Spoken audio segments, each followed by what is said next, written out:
The golden age of America begins right now.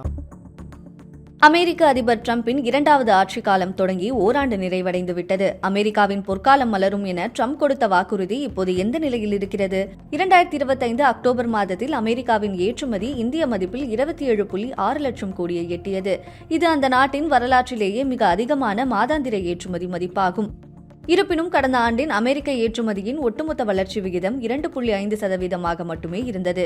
2025 ஆண்டில் அமெரிக்காவின் GDP வளர்ச்சி 2% முதல் 3% வரை இருக்கும் என்று எதிர்பார்க்கப்படுகிறது. அதே சமயம் அமெரிக்க முன்னாள் அதிபர் ஜோ பைடனின் ஆட்சி காலத்தில் ஜிடிபி வளர்ச்சி சராசரியாக 2.5% இருந்தது.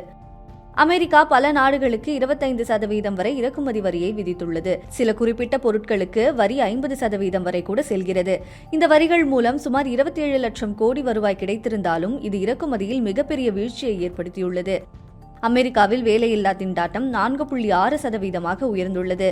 இது 2021 ஆண்டிற்கு பிறகு பதிவான மிக உயர்ந்த அளவாகும்.